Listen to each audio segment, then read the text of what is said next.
Wadhi kaunti ma Kisumu kama Jaod bura ma Kisumu West Rose ochayo tend Kenya kwanza bang' higa achiel e apisi kowacho ni jatend piny Kenya William Ruto pok ochopo singo mano singo ne oganda jo Kenya higa achiel chakre nokaw telo. Buyo wacho ni thoth singo ma piny owacho mar Kenya kwanza no singo ni biro chopo kare bo higa achiel pok ochopo kare bang' higa achiel mar tendgi. Owacho ni ewi adek kuom apar monyalo miyo jatend piny Kenya piny owacho osemana miyo ngima omedo ridore kuom medo osuru ma ok gidewo pek mar ngima. Jaod bura no ne twak e gwenge mag huma mayudre holo e kar chung' od bura ma Kisumu West kinde mano yawa yanga apis mar ruoth moger gi apise yo makende mar rido kenge mag arita kwe e alwora no.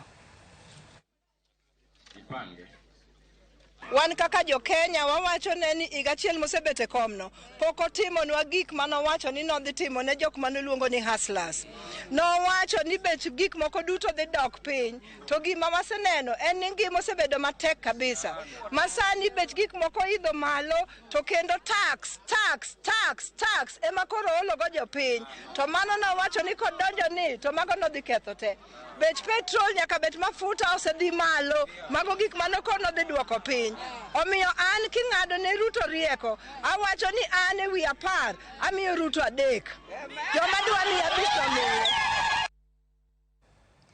Gavana machon ma kaunti ma Nairobi Evans Kidero